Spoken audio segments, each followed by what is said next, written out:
Illuminati প্রাচীনকাল থেকেই প্রত্যক্ষ ও পরোক্ষভাবে পৃথিবীবাসীর কাছে পরিচিত একটি শব্দ। সাধারণভাবে ইলুমিনাতি শব্দের অর্থ আলোকিত জগৎ, কিন্তু এই আলোকিত জগতের পিছনটা যে কত অন্ধকারাচ্ছন্ন ও ভয়াবহ আপনি তা আন্দাজও করতে পারবেন না। বলা হয়ে থাকে বিগত 200 বছরের পৃথিবীতে ঘটে যাওয়া সব বড় বড় যুদ্ধ, রাজনৈতিক ও সামাজিক ঘটনাবলীর পিছনে রয়েছে ইলুমিনাতির প্রত্যক্ষ ও পরোক্ষ প্রভাব। ইলুমিনাতির প্রাচীন ইতিহাস সম্পর্কে জানেন কি এর আজকের এই পর্বে। আর আপনি যদি জানেন কি এই চ্যানেলে নতুন হয়ে থাকেন তাহলে সাবস্ক্রাইব করতে ভুলবেন না। চলুন ঘুরে আসা যাক কয়েক হাজার বছর পেছনের অতীত থেকে। তখন নবী সুলাইমান আলাইহিস সালামের নবুয়তকাল চলছে। টায়ের রাজা হিরামের কাছে নবী সুলাইমান আলাইহিস সালামের একটি উপাসনালয় তৈরি করার জন্য সহযোগিতা চাইলেন। রাজা হিরাম তার পুত্র আবিফ হিরামকে পাঠালেন পয়গম্বর সুলাইমান আলাইহিস সালামের সহযোগিতার জন্য। আবিফ হিরামের নির্মাণ দক্ষতা ছিল স্বীকৃত। তার শৈল্পিক গুণের প্রশংসায় লোকে বলতো স্বর্ণের সাথে রৌপ্য ও লোহা, পাথরের সাথে কাঠ ও রত্ন, গোলাপের সাথে নীল কিংবা কাপড়ের ভাঁজে রেজেনিকে গাঁথার কায়দা পুরো দুনিয়ার তার চেয়ে ভালো কেউ রপ্ত করতে পারেনি। এছাড়া তার প্রতি নিয়ামত স্বরূপ ছিল নবী সুলাইমান আলাইহিস সালামের মাধ্যমে পরোক্ষ ঐশ্বরিক যোগাযোগ, যাকে ম্যাসনরা গুপ্ত শক্তি হিসেবে গণ্য করে। এই গুপ্ত শক্তি তিনি দিতে চেয়েছিলেন তার শ্রেষ্ঠ শিষ্যদের। তিনি চাইছিলেন উপাসনা গৃহের নির্মাণ কাজ শেষ হলেই তিনি শিষ্যদের এটি শিখিয়ে দেবেন। কিন্তু লোভী তিনজন নির্মাতার অতটা ধৈর্য ছিল না। লোভাতুর এই তিনজন এক সন্ধ্যায় পবিত্র উপাসনা গৃহের দরজা ভিতর থেকে আটকে দেয়। হিরামের কাছে জানতে চায় গুপ্ত শক্তির রহস্য। জবরদস্তির মুখেও হিরাম যখন গুপ্ত মন্ত্র প্রদানে রাজি হচ্ছিল না, তারা তখন হিরামকে আঘাত করতে থাকে। হিরামের একদিনের বিশ্বাসী বন্ধুরাই তাকে উপর্যুপরি আঘাত করতে থাকে, ঘাড়ে, গলায়, বুকে এবং মস্তিষ্কে। আঘাতে জর্জরিত হয়ে তিনি আর্তনাদ করতে থাকেন। আঘাতে আঘাতে একসময় তার আর্তনাদ ক্ষীণ হতে হতে শেষ হয় মৃত্যুতে। তবু তিনি তার ঐশ্বরিক জাদু ঘৃণ্য আক্রমণকারীদের জানাতে দিলেন না। সন্ধ্যা পেরিয়ে রাত নেমে এলো। হতাশ ও ভীত খুনিরা তার লাশ সোনালী দরজা দিয়ে বয়ে নিয়ে গেল মন্দিরের বাইরে। চারদিকে দেখে গোপনে লাশ কবর দিয়ে দিল পাশের জঙ্গলাকীর্ণ টিলায়। সকাল হতেই খোঁজ পড়ল হিরামের। বাতাসের গতিতে খবর পৌঁছে গেল নবী সুলাইমান আলাইহিস সালামের কাছে। সংবাদ শুনেই তিনি আঁচ করলেন কি ঘটে থাকতে পারে।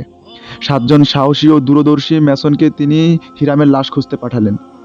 3 দিকে গেল 6 জন এবং বাকি একজন রাজার সাথেই গেল পূর্ব দিকে। অল্প সময়ে খুঁজে পাওয়া গেল হিরামের লাশ। নিতর হিরামকে উপাসনা প্রাঙ্গণে পড়ে থাকতে দেখে স্তম্ভিত সুলাইমান আলাইহিস সালামের চোখে অশ্রু নেমে আসে। যে নকশা তিনি অলৌকিকভাবে পেয়েছিলেন সেই নকশার নির্মাতা চোখের সামনে শুয়ে আছে নীরব নিথর।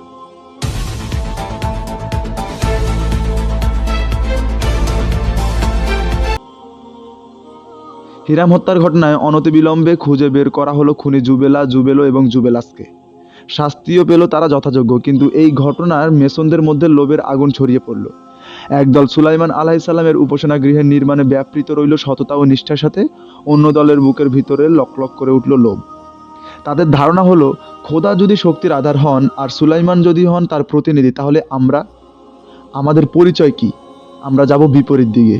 কি বা কে হবে সেই বিপরীত মেরুর লক্ষ্য? সমুচ্চারিত হলো লুসিফারের নাম। নিশ্চিত করে বলা না গেলেও ঐতিহাসিকদের ধারণা সেই থেকে ব্ল্যাক ম্যাজিক বা শয়তানের উপাসনার ধারণার সূত্রপাত। পৃথিবীর সবচেয়ে দক্ষ নির্মাতা, প্রকৌশলী আর ডিপ্লোমেটদের একটি দল হয়ে উঠল বিজাতির সাধক। শুরু হলো শয়তানের পূজা, স্রষ্টা বিরোধী ঘৃণা, এক ষড়যন্ত্রের সূত্রপাত।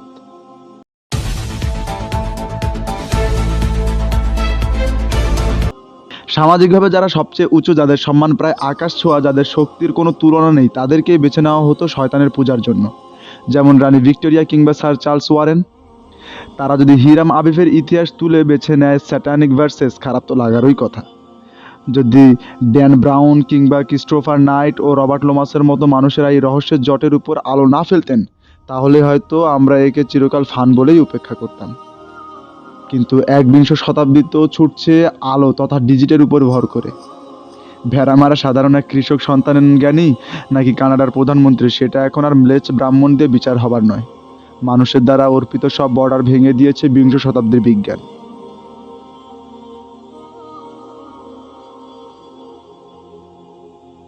তো এখানে যে মেসনদের কথা উঠে এলো, এদেরকে আবার ফ্রিমেসনও বলা হয়ে থাকে। খুব সংক্ষেপে এখানে তাদের সম্পর্কে সামান্য কিছু তথ্য দেব। এর প্রয়োজন ও যথার্থতা সামনে বুঝে আসবে। আশা করছি এই সামান্য আলোচনা আপনার চিন্তাকে খুব বড় একটি ধাক্কা দিতে যাচ্ছে। তো আজ এ পর্যন্তই। আগামী পর্বে আমরা জানব ফ্রিমেসনের পরিচয়। ধন্যবাদ এতটা সময় আমাদের সাথে থাকার জন্য। এমন নিত্য নতুন ভিডিও পেতে আমাদের চ্যানেলটি সাবস্ক্রাইব করুন আর বেল আইকন বাটনটি চেপে দিন। ধন্যবাদ।